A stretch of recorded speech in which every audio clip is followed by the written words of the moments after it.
Hi, I'm Susanna Bowling, and this is live from the Hotel Edison. Times Square Chronicles presents. I am so excited because my guests today represent over 100 years in theater, television, and film. My first guest is producer Pat Addiss, who has produced such plays as A Christmas Story the Musical, which she did with Dan Lauria, who is also my guest today. She has produced Little Women. Desperate Measures is one of the shows closest to her heart, and she also mentors women on how to produce. We have Dan Lauria, who is most known for The Father in the Wonder Years, but he was also on Broadway in Lombardi. I did say that right? And he was amazing. He also did a show off Broadway with Pat Addiss called Dinner with the Boys. And then we have Patty McCormack. This to me is the most amazing thing because I grew up with the Bad Seed and wanted to be Rhoda. Patty has done other television shows and film and theater. She has done a sequel to The Bad Seed, or actually it's like a remake of The Bad Seed that will be on the Lifetime channel on Sunday, that was directed and also stars Rob Lowe. So you're talking full circle. She and Dan are now doing a new play called Just Another Day. I'd like to start my questioning off with Pat Addiss. How did you meet Dan Lauria?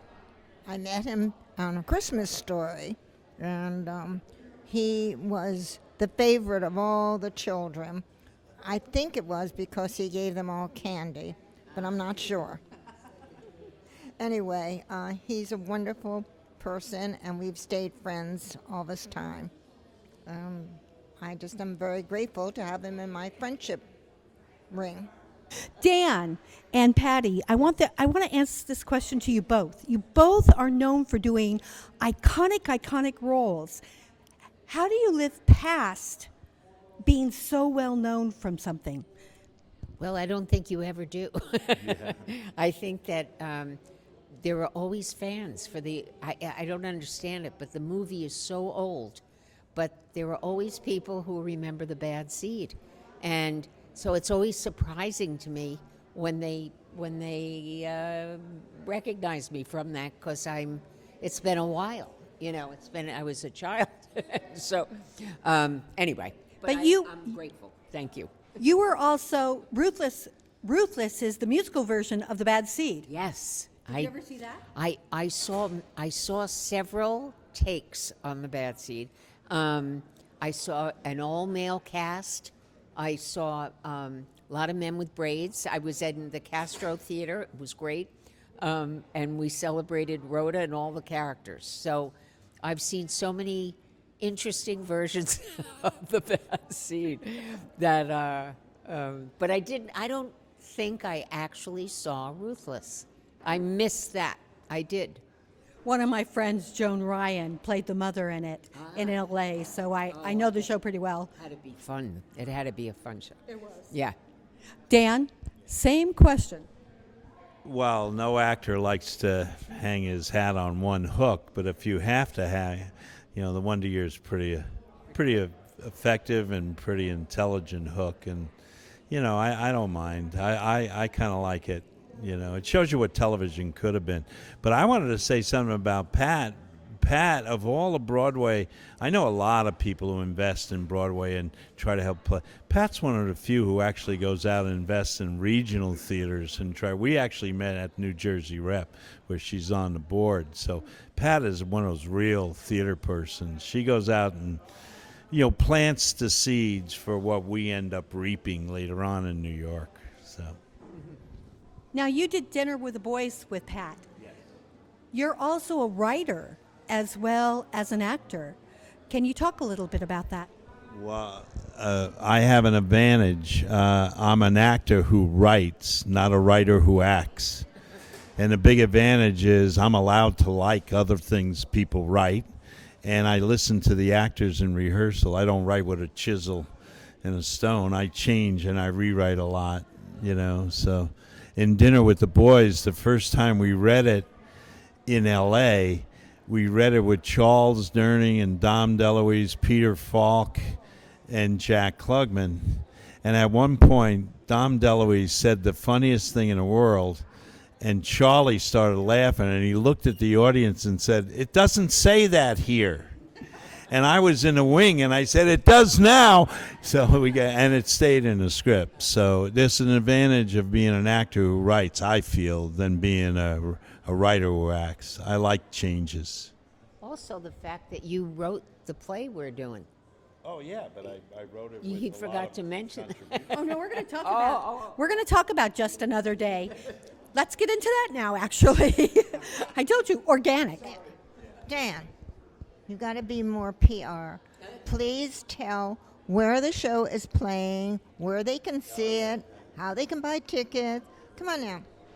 We're getting into all of this. You guys are jumping the gun. Just Another Day. Tell me how you came up with the concept. You're going to be at Theater 555, Eric Krebs. And tell us when you're opening. Tell us a little bit about the show. And tell me how you got Patty to do this show.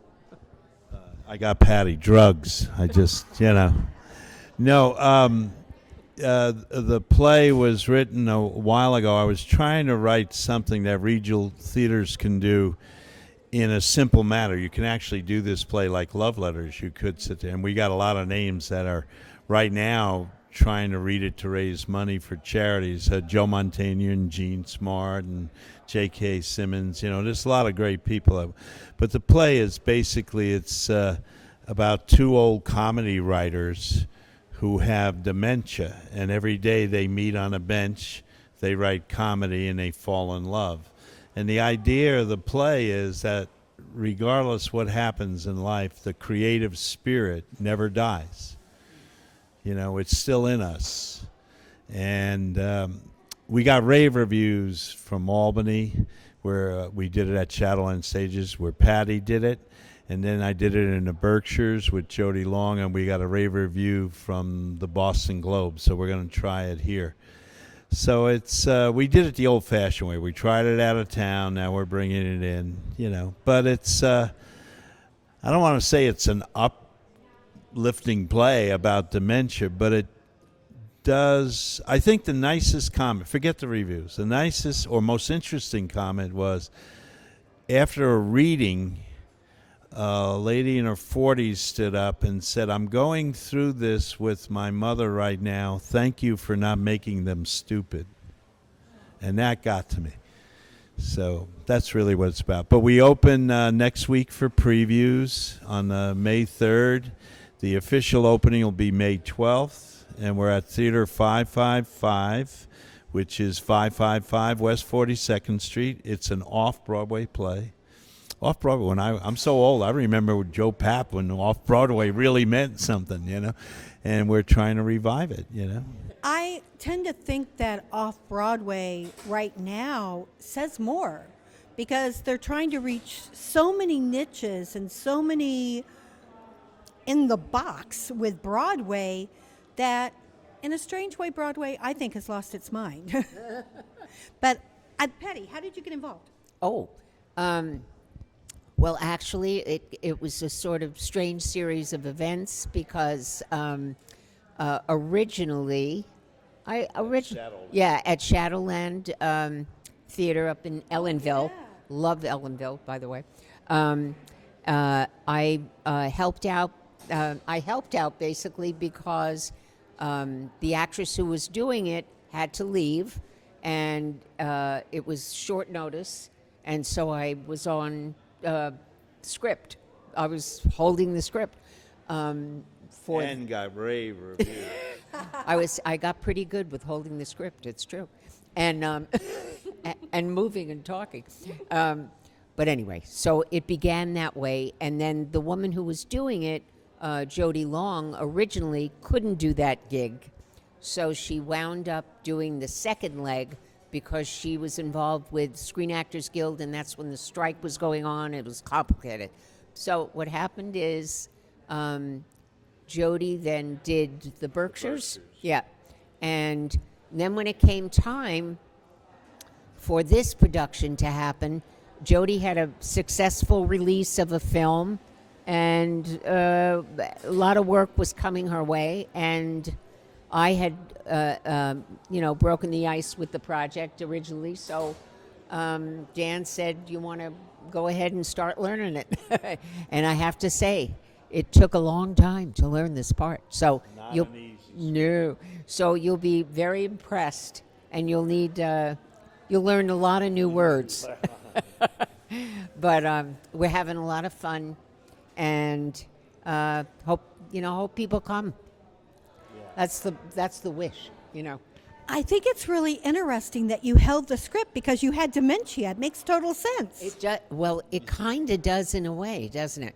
But One of the therapies that they use is they'll give a diary, puts the patient's life in chronological order, and we actually do that in the script in our play at one point. Yeah. She actually said, they gave me this book that puts my life in chronological order, and I said, did they say that? And she goes, didn't she? And I go, sounds like something they would say. Yes. And you don't know whether or not it's true or not, or they don't know whether or not, but it's I think that's one of the problems with Alzheimer's and dementia is that you don't know. You're left wondering, is it true? Is it not true? Have you reached out to Alzheimer's and dementia organizations about this show? Oh, yeah. I mean, that's one of the things we'd like to raise money for. But a good friend of mine, his daughter, we went up to see him. He's 94. We used to play softball together. And he's fine in the moment, but he can't remember. But if we talk about the Yankees, he goes back to when he was 5 years old and seeing Babe Ruth. He knows every batting average, everything that happened. And after a while, he'll go, oh, Dan, you would have loved it. Right. So what I've done is I replace baseball with old movies. Every time we get lost or we're frightened, if I say something like, ain't that the truth, the awful truth, her character goes, the awful truth, Cary Grant. So it's, so we use old movies. I do that in Life with Songs. Yes. I think life is a musical, so I'm constantly breaking into songs. And people with dementia, if you sing a song, they know every word. If you remember, there was a guy named Errol Rappaport that was here. Yes. His mother had Alzheimer's and dementia, and I used to go over to the house, and I would sing songs to her because I know songs from like every era. And she would be able to sing along with you, and wow, that's It wonderful. sounds like you got Pat's next musical. I do. Ooh. Have you ever thought of doing a musical about Alzheimer's and dementia? No, I have not. Why not? Because the only musical that I really want to rebirth is Desperate Measures, and I also have an Edith Piaf show that I'm trying to find a theater for that is just fabulous. And so then I have a lot of other things on my plate, like Nina Simone and a few other things. So I don't think so. I'm sorry. Why? That's my next question for you, actually, is what do you look for when you're producing a show? That's a very difficult question because nothing I ever do is the same twice. And it's just how it hits me and when it hits me. And I have no formula. It's just me. I'm sorry. I would like to give everybody the Nirvana answer, but I don't have a Nirvana answer. Dan, when you're writing a show, what do you look for to get across? Well, I mean, every writer, whether they're an actor or not, wants to convey a message to the audience. So the message in my play is, I think, the biggest prejudice in our country, more than prejudice towards Black Americans, Hispanic Americans, gay Americans, Native Americans, Asian Americans, is and I say greater because it encompasses them all, is the prejudice towards the aged. Every grant out there says young Black writers, young Asian writers, young the gay writers, young writers of diversity, all say young, as if that changes the words. Regardless, young or old, it's the words on the page. Sitting through a bad play does not help anything or anybody. Sitting through a good play brings people back to the theater. Well, when you look at the ages of who goes to theater, hello, it's mostly people that are older. Patty. Patty, what do you look for when choosing a role? Oh my. Paycheck. I wanted to say that, but I didn't. I know. I didn't want to disappoint anybody. I think the thing that is always important is there's something in there that you know you are anxious to do. Something. And it doesn't have to be all of it, but there has to be some hook, I would say, that makes you know that you can do the job. You know, I think. No, that makes sense to me because when I was doing theater, I didn't care how big my role was. I didn't care about anything, but I wanted the best song. And as long as I had that, I was good. So, I mean, I was very superficial about that. Yes, I understand that. Make a comment. You mentioned about young people not going to the theater. We do not embrace young people and get them to go to the theater. Also, if you have shows that appeal to them, like The Outsiders, you're going to get young people. But you have to corral them and you have to go after them. And we never do that. And unless we make a program in which we bring young people in, we're not going to get them. So it's a very important thing that we start embracing young people. And I think they'll love the theater because you see all them at The Outsiders. If you give them something they want, they will come. And I think that's very important. I would agree with you. I just came from the Great Gatsby musical, and when Jeremy Jordan gets on that stage, it's like a rock star concert. And I have to admit, it was charming to hear those people cheer for him. I think that, unfortunately, shows that young people like Be More Chill, The Outsiders, critics don't always go for them. And it's sad because there should be something for everybody. That's what theater should be, inclusive to everybody. I do miss. I miss plays that are plays. Yeah. I was going to say nothing disparaging against the wonderful musicals and but it seems like there's an awful lot of musicals going on and very few plays. More, you find them more. You always say off Broadway. Well, we used to, yes. Yeah, off-Broadway when Joe... I thought the biggest loss in the theater was when Joe Papp passed away. He was a true, he didn't invest in plays. He invested in people. He never liked Championship Season. He produced that because of Charles Durning. I know, he told me. He said, I would have never done that play. I never liked it. I did it for Charlie. And Charlie had been with him 25 years. Now, you just brought up something, so I'm so glad you did. So, Patty, Yes. The Bad Seed, it had different endings. Tell me about that. Well, when it was a play, the ending was that Rhoda lived because they found her because they heard the gunshot at the end of the play, and people came running, and they took her to the hospital, and Rhoda lives. But it's a terrible shock to the audience because the very last scene is we don't know who died, who didn't die. Very last scene is the family discussing the sadness about losing the mom, but thank God we still have Rhoda, was the line. And out I come after playing, hearing that horrible song, and the audience was horrified because that was not what they were expecting. She meets and greets her dad, and no one knows what has happened. The mother left no information, just that they thought she had some sort of breakdown. And now the film at that time, there was a ruling that said murderers needed to be punished. Can't remember the name of the ruling, but And with that, they changed the ending. The mom lives. It looks hopeful at the end of the film. And Rhoda's alive. She's fine. And she goes out. The mom is in the hospital. Dad knows nothing. Nobody knows anything.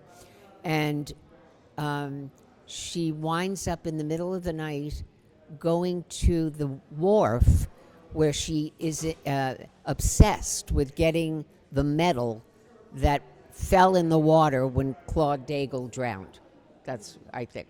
So, because the mom had told her in the film, this is too long. Is this too long? Yeah. Well, God gets her because she goes out on the pier. She's got the metal thing in the water, and the pier blows up, and goodbye. Rhoda. Everybody should try to see The Bad Seed. Can you still get it on Netflix, or where? Where can you get it? YouTube. YouTube? They have a wonderful Blu-ray copy with bells and whistles on it and all that, the 50th anniversary or 60th or whatever it was. And It's one of those movies that, as abortion becomes a bigger political issue, it comes back. I'm serious. It comes back. Then it fades away. Then Right to Life comes back, and the movie's a big thing again. And thank God. Well, I will leave a link. I will definitely leave a link on where to get The Bad Seed, both in Blu-ray, on YouTube, and wherever else you can find it. Because it is definitely a movie that if you haven't seen it, it's going to shock you to death. No, not to death, please. No, I'm still alive, so okay. Dan, what would you like Just Another Day to bring to audiences? Well, I would like the play to be not only do well here, but audiences will go home and get their community theaters to do it because it's it was deliberately written to be, it's two old people on a bench, and it's one set, and hopefully it'll raise money for regional theaters. So I'd like to see it get published and go on. I take no royalties. Wait, you know Larry Harbison. Yeah. Why don't you give it to Larry? Because there's a grant that goes for plays. For young. Not necessarily. I'm telling you. Go ahead. Nice try. Yeah, Larry's an old friend. Golf together. I know. Yeah. I know about that. So Larry was, he was really the man behind Samuel French. And then when the dad passed, it went another way, and Larry is teaching at University of Michigan. But he found all those great plays. Wow. So, yeah, he's great. He's good. He's good. that store on Yeah, Sunset. yeah. I'm a Luddite when it comes to the computers and I just write and act. I don't, I think it's 10 times harder for young people now than it was when I started. Nobody ever asked me for a reel or a disc or how many hits do you have on a website. All we did was act, and you hoped we learned our craft, and we hope we got a hit and found an agent. Now they do. I can't do all that stuff. No, I'm gonna go write another play after this one if nobody hires me. No, but maybe I can help you because one of the things I do is there's a Summerfest and a Winterfest where playwrights put their stuff in, and then they can hire me, and I help them. Where does their show go next? But so I have a huge database of places that do this. No, I love the fact that you're doing it for people with Alzheimer's and dementia. Yeah, come to the play. If you like it, we'll talk. Sure. Wherever. I'm definitely coming to this play. Richard Hillman would kill me if I didn't go. My last question, what would you like to see and how would you like to see theater go? Well, I'm, a little bit more of a traditionalist. Like Patty mentioned, I'd like to see more straight plays, even if it was off Broadway, but have a better venues and be more noticed. I mean, we're still struggling after COVID. Broadway's doing fine, but off Broadway, if you're not getting grants, it's very hard to survive. If you don't have a great publicist, it's hard to survive. Yeah. Patty, Yes. what would you like? Well, theater already has been doing that all this time. I mean, it's been educating people and teaching people about history teaching. Look at Hamilton, and go ahead. He's better at this. If you really want to get into it, I think one of the things that can really help the theater and bring young people back in is, I think plays should go a little bit more to the absurd.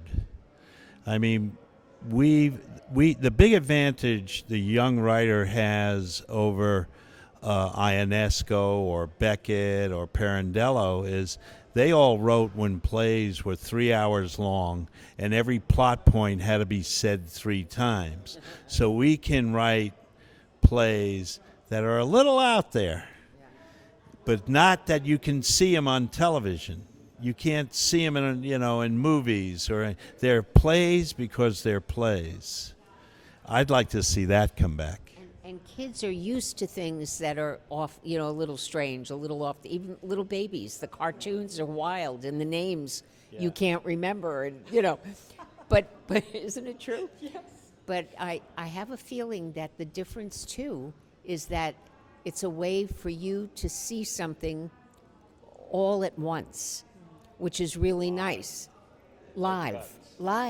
And the excitement of knowing that it's happening right then, and there could be something that goes off during it, and maybe you're in on it and you root for the person who's up there on the stage, but they can it's such a different thing than just watching it on your phone or your gamer or whatever. So it offers something that nothing else can offer. And you're right, it should be a little off the wall, because that's what young people respond to. Yeah. So anyway, Something that's they what. can't see anywhere else. I have to admit, though, I grew up when they did the American film. They did theater on screen, and they did Ionesco's The Maids, and they did. Yes. And I, even though I was afforded the chance to see a lot of theater young, I have to admit that made me want to see more.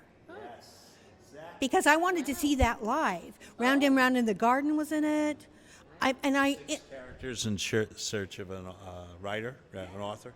I wish that would come back in a sense, because even though the live experience is fabulous, if you have that to entice you, I'm ready. Yes, Pat's turn. Yes. One of the problems is that schools across the country have discontinued music and theater and art. And until they put that back in, there's going to be a big void. And it's up to people. Theater companies can do a lot more than they are, where they can embrace and have young people's programs. And even you, Dan, and even you, Patty, and even you, Susanna, you can all put together a program where you have kids. I know that guy who runs the public school system, they do have a program with the Schuberts, and but it's very minimal. But it's a way, and it's very important if we want to keep theater alive, is to do all these kinds of perks with young people. And until we do that, it's in our ball court. You can say all you want about Joe Papp. He didn't do things for young people. It's a different time today. And also, you didn't have the competition that you have today. You have all the Netflix, YouTube, this and that, where people can watch and watch free. They don't have to go out of their house. They don't have to get dressed up. They don't have to drive a car. They can just watch it from their bedroom or their living room, wherever they want to. And that is a big competition. And we have to understand that. So unless you get people young involved in the theater, you don't have young people in the theater. You have to get them involved at a very young age. And that's my opinion. And I'm going to stick to it. I have a question that actually leads me to a question. Have you thought of doing a high school, junior high school version of Coming to See Just Another Day? I think that would be fascinating. Yeah. Oh no. We Eric Krebs, who's my producing partners, we have programs where it's much cheaper for the and in Lombardi we used to have a Thursday morning performance for high schools. Yeah, we didn't have a Wednesday night. We it was still 8 shows a week, but one was 11 a.m. on Thursday and was always filled with high school kids. It was always at half price.